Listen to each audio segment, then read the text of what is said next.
संबलपुर नाम का एक बहुत ही प्यारा सा गांव था।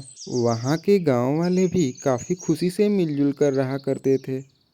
लेकिन जब भी होली का त्योहार आता, मानो उस गांव में बिल्कुल मातम सा छा जाया करता था। एक दिन कुछ गांव वाले आपस में बात कर रहे थे। भाइयों, फिर से होली आ रही है। इस बार क्या प्रोग्राम है? इस बार तो भांग वांग होनी चाहिए भैया, हैं? गुलाल और रंग के साथ, है ना? क्यों? बात तो ठीक है भीमा भैया, लेकिन जोश जोश में भूल गए लगत है पिछली खूनी होली को, है? अरे भैया, हम कहत हूँ याद न दिलाओ भैया, पिछली होली मत याद दिलाओ भैया। 10 दिन नींद नहीं आई भैया वो चुड़ैल का खूनी चेहरा देखकर। पता है, पूरे 15 लोग मारी थी दुष्ट। तभी वहाँ पर गांव के सरपंच आ जाते हैं और बोलते हैं, मामले को समझो। याद नहीं कि वो चुड़ैल क्या बोल कर गई थी कि गांव वालों, इस बार होली मत मनाना, नहीं तो मैं फिर आऊंगी और इस बार पहले से भी ज्यादा तांडव दिखाऊंगी। आप सब लोग भी ना, अरे ये चुड़ैल उड़ैल से हम डरत नहीं है भैया।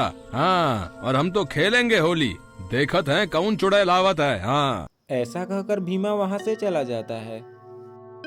फिर होलिका दहन के दिन गांव वाले भीमा के कहने पर लकड़ी इकट्ठा करते हैं और उसमें आग लगा देते हैं। देखें गांव वालों, आज तो होली भी जला लिए, कौनो भूतनी नहीं आई। हाँ, तुम लोग यूं ही चिंता करत हो भाई। इधर गांव वाले होलिका दहन जला रहे थे और वहीं चुड़ैल आकर गांव के बाहर खड़ी हो जाती है। इन गांव वालों की बहुत हिम्मत बढ़ गई है, होली जला रहे हैं मेरे मना करने के बावजूद। आज नहीं छोड़ूंगी रे। तभी गांव के दो लोग, छुट्टन और रमेश, अपने घर की तरफ चल देते हैं। चुड़ैल भी उनका पीछा करने लगती है। अरे भैया तनिक रुको, जरा हमको लघु शंका आई है, कर लें तो चलें। ऐसा कहकर रमेश साइड में जाकर टॉयलेट करने लगता है। तभी चुड़ैल वहां आ जाती है और उसे हवा में उठा लेती है। मेरे साथ चल, तेरी सारी लघु शंका का निवारण करती हूँ। मना किया था ना कि होली मत मनाना। अरे छुट्टन, अब बचा मुझे, ये चुड़ैल लेकर जा रही है भैया, बचाओ रे। कहाँ बचाए तो है भैया, हैं? पहले हम तो भागे, भागो रे भागो, अपनी जान बचाकर भागो। तभी छुटन भागते हुए गांव वालों के पास पहुंचता है और उन्हें सारी बात बताता है। मैंने तुम्हें बोला था ना कि होली मत मनाओ, लेकिन तुम नहीं माने। देखो, तुम्हारी वजह से पूरा गांव संकट में आ गया। तभी चुड़ैल वहां आ जाती है और रमेश की सरकटी लाश को गांव वालों के पास फेंक देती है और गांव वालों से बोलती है, गांव वालों, ये लो संभालो अपनी अमानत। बोला था ना कि होली नहीं मनाना, लेकिन तुम लोग नहीं माने, अब भुगतो। ऐसा कहकर चुड़ैल वहां से गायब हो जाती है। इधर गांव वाले भी डरकर अपने घरों में चले जाते हैं। लेकिन वहीं भीमा अपने दोस्तों के साथ मिलकर चुड़ैल को पकड़ने की योजना बनाता है। अगले दिन तीनों दोस्त अपने योजना के अनुसार रंग, गुलाल और पिचकारी लेकर घर से बाहर निकलते हैं और होली खेलने लगते हैं।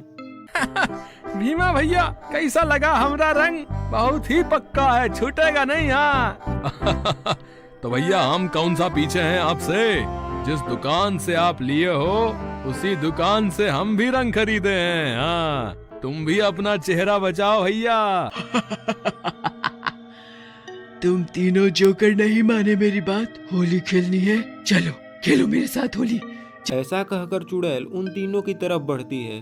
चुड़ैल को अपनी तरफ आते देख भीमा डर जाता है। चुड़ैल जी, रुको तो सही, ये तो हमारी आखिरी होली है, क्योंकि आप हमें मार दोगी। लेकिन हर मरने वाले की अंतिम इच्छा पूरी की जाती है, तो हमें उम्मीद है आप भी ये पूरी करोगी। बहुत तेज है, चल बता तेरी अंतिम इच्छा क्या है? हम तीनों को पकोड़े खाने हैं।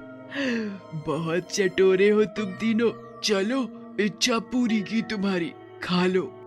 फिर वे तीनों चुड़ैल के साथ भीमा की घर की तरफ चल पड़ते हैं। घर पहुंचकर वे तीनों पकौड़े खाने लगते हैं। उन्हें पकौड़े खाते देख चुड़ैल के मुंह में पानी आ जाता है। तभी भीमा चुड़ैल से बोलता है, अरे चुड़ैल जी, आप ऐसे क्या देख रही हैं? आप भी खाइए, ये लीजिए पकोड़े। नहीं नहीं, मैं पकौड़े नहीं खाती। अरे चखो तो सही, मैंने बड़े प्यार से बनाए हैं। वैसे भी ये पकौड़े खाने के बाद तो आप हमें मार ही दोगी। भीमा के बार बार कहने पर चुड़ैल पकौड़े खाने लगती है, लेकिन जैसे जैसे वह पकौड़े खाती है उसे चक्कर आने लगता है। ये तुमने इसमें क्या मिलाया है दुष्टो? मुझे चक्कर क्यों आ रहे हैं? मुझे बेहोशी क्यों आ रही है? चुड़ैल मैडम, ये भांग के पकौड़े हैं। इसे खाकर तो बाहुबली को भी चक्कर आ जाते हैं। अब आप भी चक्कर खाती रहो। मैं तुम तीनों को कच्चा खा जाऊंगी। लेकिन तभी चुड़ैल बेहोश हो जाती है।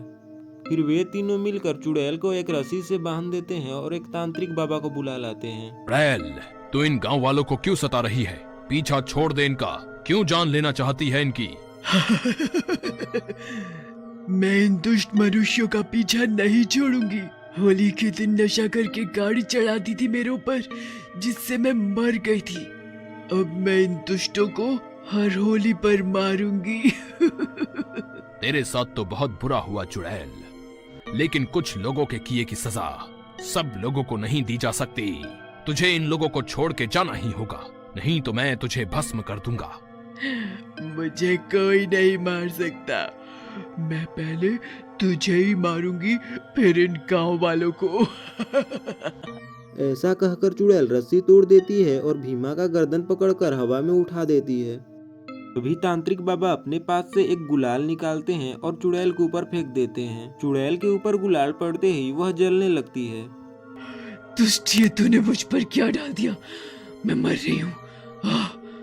थोड़ी देर बाद ही चुड़ैल जलकर हमेशा के लिए खत्म हो जाती है।